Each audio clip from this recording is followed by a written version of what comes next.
Because I was so ready to film like 2 hours ago. Lighting was good, hair was kind of done, stats textbook was under my tripod. Then my freaking camera battery started to die, so love that for me. Hey everyone, it's Zane, and today I'm going to be giving you my mid-year wrap-up. I've only read like 8 books. It's been a weird year in terms of reading. I've really enjoyed what I've read, I just haven't read too much because of school and just overall who I am as a person. So the first book I read this year was You Are a Badass: How to Stop Doubting Your Greatness and How to Start Living an Awesome Life. It's actually a gift by one of my best friends for my birthday in December.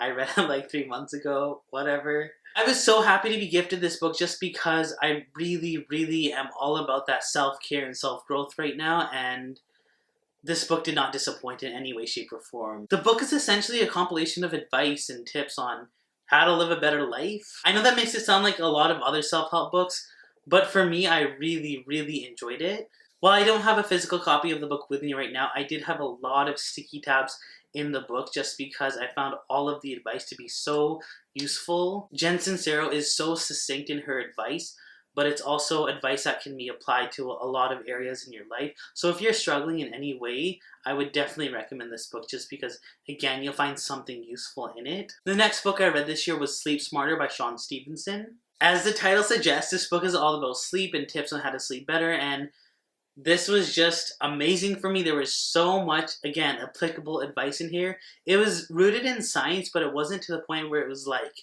study after study after study. It just kind of mentioned based on this study, blah, blah, blah, blah. I personally like that a lot because if you really wanted to know about the specific studies, you can just look at the references. One really cool tip from this book that I didn't think of intuitively is if you take a quick walk in the morning, the vitamin D will actually help you sleep later at night because it regulates your melatonin levels.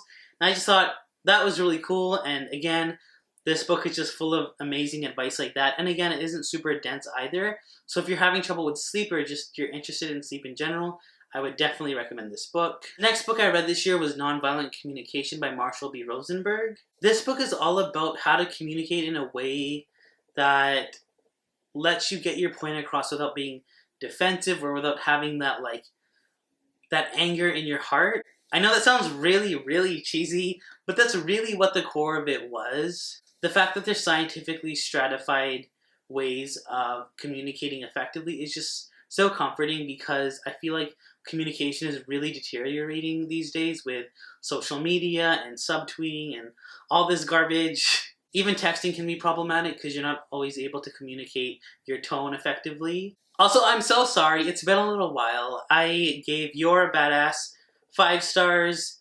Nonviolent Communication 4 stars, and Sleep Smarter 4 stars. The next book I read was basically just an attack on my entire existence and who I am as a person. I read Attached by Amir Levine.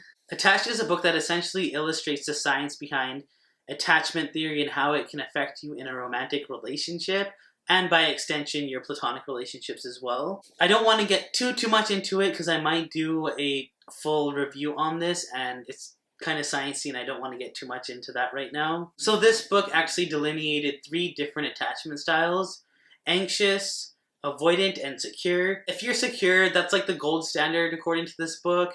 You don't have any like severe intimacy issues with your partner in terms of closeness. Like you're comfortable getting close to them, you need your space when you need your space, but it's nothing that makes your partner feel insecure or makes you feel insecure in any way. Then there's anxious, which I can definitely relate to. That's where you want to get closer to people than they want to get to you sometimes. You feel kind of insecure about your relationships. You engage in protest behaviors, which are behaviors to try and gain the attention back from your partner when you feel like you're losing it. And then there's avoidant, where you're kind of moving away from intimacy all the time and you feel kind of uncomfortable with that closeness. It was just very eye-opening and comforting because just because you're anxious doesn't mean like SOL, you can't ever be in a relationship. It essentially outlined the type of partner that's good for you based on your attachment style, which I know sounds a little problematic because it's like, well, you don't want to be boxing people in, but attachment theory is very scientifically grounded, and I genuinely believe that what this book was saying is true for the most part. That said, I didn't love how this book painted avoidantly attached people. So the chapters that were relating to avoidantly attached individuals were a lot shorter, and they kind of painted avoidantly attached individuals to be like just really awful, essentially. For the anxiously attached people, is very much like, it's okay, you're the way that you are, you can heal, blah, blah, blah, blah, blah.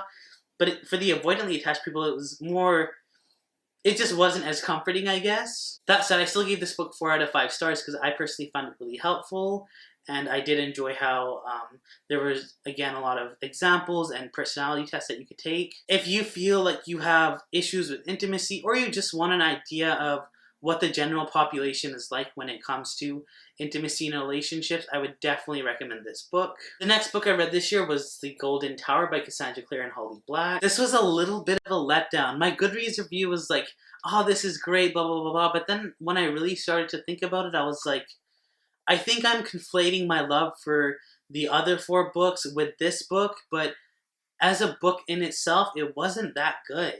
Like, it's a middle grade series. I don't know if it needed to be stretched out over 5 years. A lot of the characters' personalities felt kind of watered down. That said, it was still a fun ride.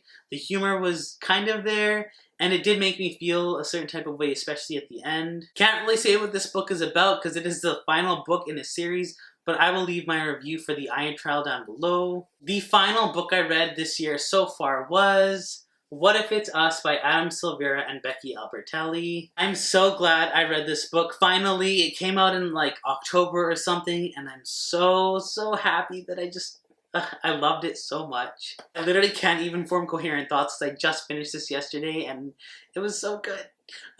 So this book follows our main characters, Arthur and Ben. Arthur has just moved to New York for the summer to pursue an internship, and Ben has unfortunately just broken up with his boyfriend. The two end up meeting at a post office and they have a little bit of chemistry going on. Unfortunately, they didn't get each other's numbers, so the first little bit of the book is them like trying to find each other, and then subsequently them trying to like work things out with each other and see how things go in terms of their relationship. This book was so good, you guys. Like, I honestly love Simon versus the Homo Sapiens Agenda, and I did also enjoy Adam Silvera's books as well. But them together, it was just so darn perfect. Arthur is like that fun-loving, energetic, hyper kid, and then you have Ben, who's a little bit more laid back and reserved and kind of jaded and kind of mean sometimes, but you know, you could tell that he also had a good heart. Seeing these two interact, it was really, really cute. I'm actually going to do a full spoiler-free and spoiler review for this book very soon, so I'm not going to say too much here, but if you want a cute love story, read this book. It's perfect for summer as well. Yeah, it was great. I gave it 5 stars. Easiest 5 stars of my life, you guys. So yeah, guys, that was my mid-year wrap-up. I hope you guys enjoyed it. Thank you so much for watching, and thank you for those of you who have actually stuck around and still watch my videos, even though I post like once every millennia. Let me know what you guys have been reading recently, and I will see you soon with a new video.